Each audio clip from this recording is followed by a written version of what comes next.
Assalamualaikum. Kembali lagi di channel Bidan Isna, obrolan kesehatan kita semua. Di video kali ini aku mau ngebahas apa yang menyebabkan bayi lahir cacat bibir sumbing. Nah, bagi kamu yang akan merencanakan kehamilan atau saat ini lagi hamil, simak video ini sampai habis karena informasi yang akan aku sampaikan ini sangatlah penting. Dan jangan lupa untuk tekan tombol subscribe dan juga nyalakan loncengnya agar kamu nggak ketinggalan video terbaru dari aku. Terima kasih. Nah, langsung aja kita bahas. Jadi apa yang menyebabkan bibir sumbing? Biasanya terbentuknya wajah pada janin itu pada usia kehamilan 5 hingga 9 minggu.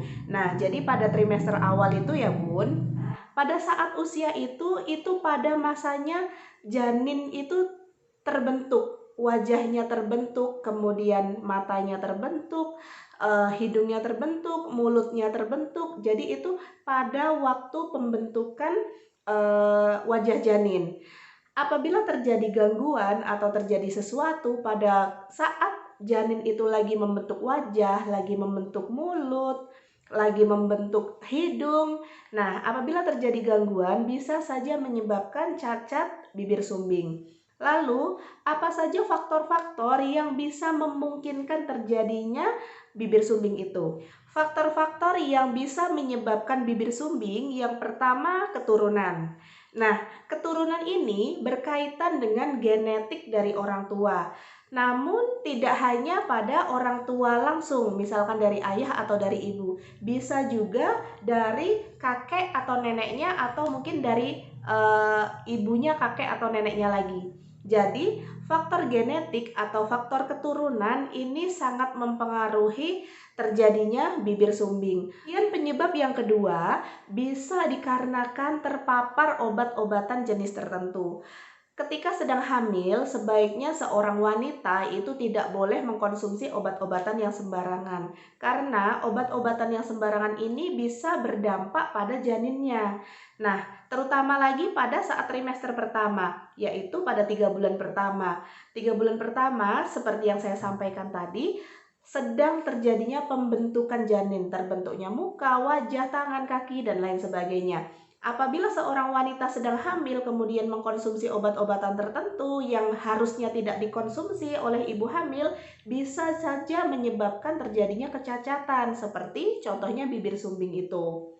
Nah, oleh karena itu, bagi kita yang lagi hamil atau yang akan merencanakan kehamilan, sebaiknya jangan pernah mengkonsumsi obat-obatan tanpa petunjuk dari dokter, tanpa resep dari dokter, karena kita tidak akan pernah tahu obat-obatan yang mana yang bisa mempengaruhi janin kita. Penyebab selanjutnya, ibu hamil dengan diabetes. Nah, apabila seorang ibu hamil memiliki penyakit diabetes, itu tentu saja sangat berpengaruh pada janin. Tetapi tidak semua ibu hamil yang diabetes terus tiba-tiba anaknya jadi cacat kayak gitu, enggak ya.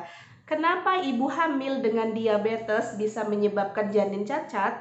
Karena pada saat hamil, seorang wanita itu mengalami perubahan-perubahan fisik, perubahan hormonal, dan juga perubahan cairan di dalam tubuhnya. Seseorang yang hamil dengan diabetes tentunya kadar gulanya tinggi.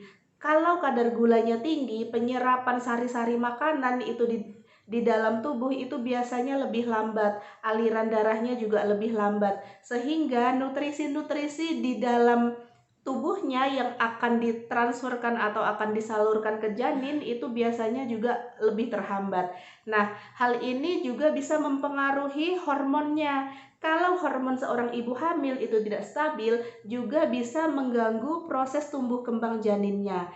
Nah, inilah mengapa apabila ada seorang ibu hamil yang memiliki penyakit diabetes, sebaiknya harus rutin konsultasi ke dokter, harus rutin periksa, harus rutin dipantau untuk kesehatan ibu dan bayinya.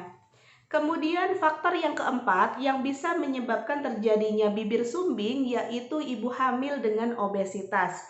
Ibu hamil dengan obesitas ini juga berkaitan dengan diabetes, karena seseorang yang sedang hamil dan obesitas badannya terlalu gemuk itu cenderung kadar gulanya tinggi dan juga cenderung mengarah ke diabetes. Tetapi tidak semua ibu hamil yang badannya gemuk itu diabetes, tidak. Hanya saja obesitas pada saat kehamilan itu beresiko terjadinya diabetes kehamilan, beresiko terjadinya kecacatan pada janin, karena ibu hamil yang obesitas itu biasanya hormonnya kurang stabil, sehingga kalau hormonnya tidak stabil itu bisa mempengaruhi tumbuh kembang janin di dalam kandungan. Bibir sumbing sendiri itu terbagi menjadi beberapa macam. Ada yang seperti ini hanya bibirnya saja yang mengalami celah di area bibir. Kemudian ada juga yang sampai ke langit-langit seperti ini. Nah, ada juga yang kedua-duanya. Lalu bagaimana pengobatan untuk bibir sumbing? Untuk bibir sumbing, pengobatannya yaitu dengan cara operasi. Apabila celahnya hanya pada bibir, ya yang dioperasi hanya pada bibirnya saja. Tetapi kalau misalkan celahnya ini sampai ke langit-langit, biasanya dioperasi juga sampai langit-langitnya.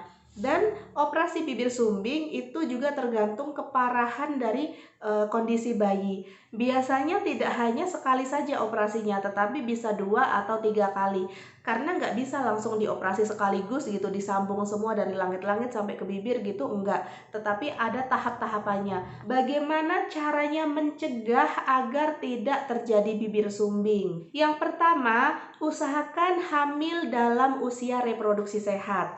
Usia reproduksi sehat yaitu usia 20 tahun hingga 35 tahun. Jadi usahakan hamil di usia itu. Karena pada saat usia reproduksi sehat itu organ reproduksi kita itu sempurna, kemudian bekerjanya juga optimal, hormon-hormon kita juga optimal, sehingga mengurangi resiko terjadinya kecacatan. Kemudian yang kedua, penuhi asupan gizi ibu hamil. Asupan gizi ibu hamil itu terdiri dari karbohidrat, protein, lemak, vitamin, mineral, asam folat, dan lain sebagainya. Sebaiknya ibu hamil memenuhi asupan gizinya. Karena dengan ibu hamil memenuhi asupan gizinya, itu dapat mencegah terjadinya kecacatan.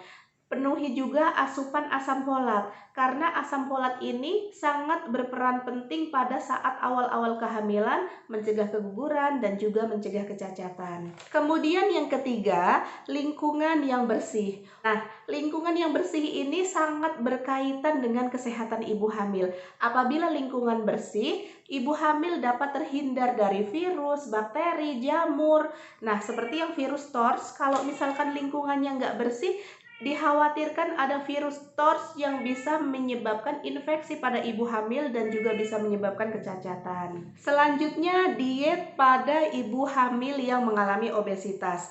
Nah, ini penting sekali seperti yang sudah saya jelaskan sebelumnya. Obesitas atau badan ibu hamil yang cenderung gemuk itu dikhawatirkan hormonnya tidak stabil sehingga mengganggu tumbuh kembang bayi.